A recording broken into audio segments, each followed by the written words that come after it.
what's another myth or false thought out there about how about swimming, for example?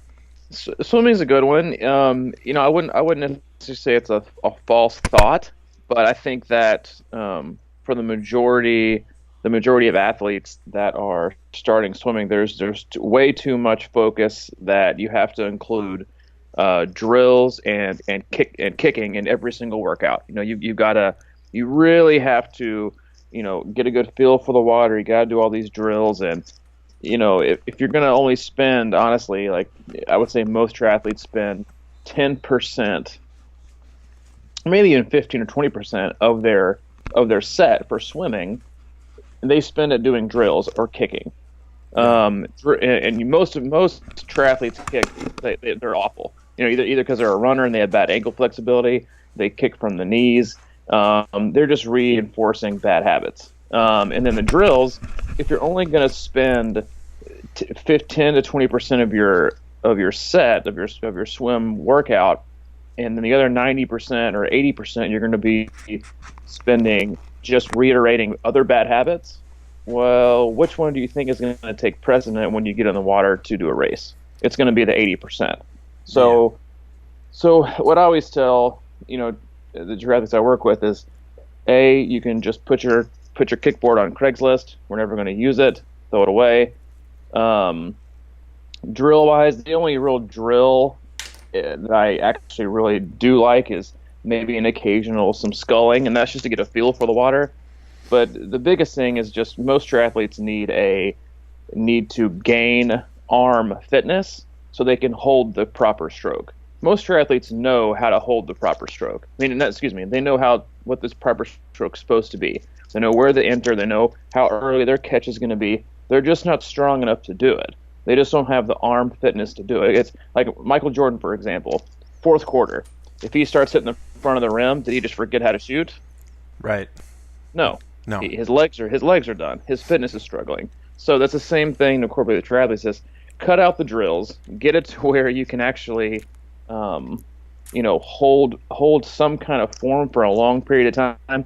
Then maybe work in some strength work, which is what I do with my athletes. Is we get some good arm fitness, we get some good anaerobic conditioning, and then we'll start to throw the band in and the buoy in and start to do some strength work where you can slow it down, get stronger, and move forward. But as far as wasting your time, I mean, driving to the pool, changing, getting in the water, spending the first 20 minutes of your hour workout doing worthless drills, yeah, you know, come to the gym 3 times a week, and you just wasted an hour.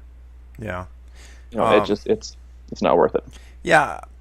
And I guess the caveat on that whole thing is like when you're starting to swim, obviously drills maybe if you're young and stuff like that. But what I've noticed as a swimmer that's been getting better, and if I ever tell anybody or try to explain to somebody how to swim, I usually have a couple things that I like to say about it, which is one, swim, like you said, you kind of have, I would assume, if you're going to be doing an Ironman at one point, you have the basics for how to enter the water and how to pull and things like that. So I try to, like personally, I try to focus on making sure my rhythm is strong, and meaning a lot of times I think I used to like really come around with my strong arm, and that whole procedure took longer than my left arm. It was sort of dragging, so I would be out of balance and out of rhythm. So I just try to keep that consistent cadence with my stroke. One, Yep.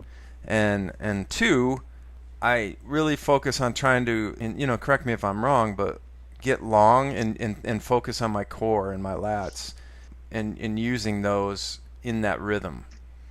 And Yep. and 100%. I mean, instead of you really thinking you really about said where it. my hand's going in all the time and all that business, obviously that's a huge part of it if you want to swim ultimately to your best. But for the most part, we're probably in the ballpark and gaining strength like you were talking about by swimming. And a lot of times I'll stop and rest. I'll try to stop and rest when I'm getting way off of that pattern that I want to stick to, just because I've always felt like bad form creates worse form. So I don't know. No, I mean, I think you really touched on a great point. Is to not overthink it.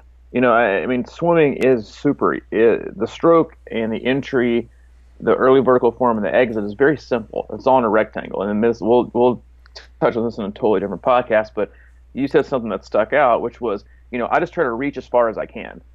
Mm-hmm. So if you're standing, nose to a wall, and I said, Mike, I want you to reach up as far as you can.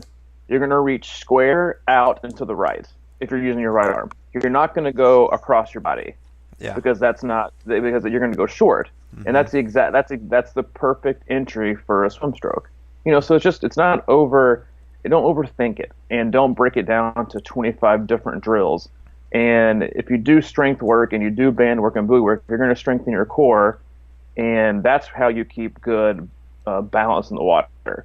Mm-hmm. Kicking is overrated for most triathletes when it comes to keeping good body position in the water. Mm-hmm. It's more has to do with your core and your trunk, not your legs. And so it's just another waste of time in areas where you can improve a lot more efficiently. Yeah. The okay, and then one more thought on that, just because I think you at one point we had talked years ago when we first started swimming. I think what I've noticed is like short 25 sprints really bring my form out because Hmm.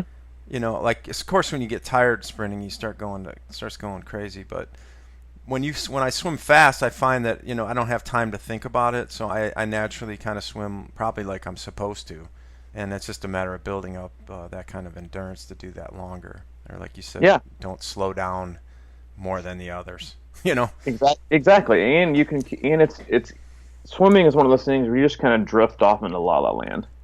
mhm You swim, and then you're like, oh shit, I just did a 500, and it's like reading a book. mhm If you're not into it and you're not mentally focused and you have distraction, you can flip through 5 or 6 pages and come back and be like, well, shit, I have no idea what I just read. yeah And so swimming is the same thing. If you hop in the water and you have all these things you're going to think about and you're distracted and you can't hold it, well, you just did 25 or 50 yards with what you wanted to focus on, and then you spend the next 450 just reinforcing bad habits. So 25s are a great way to do it fast, get a good feel for race pace, hold it, stop, reset, do it again. yeah It's very underused, especially that distance of just doing a 25.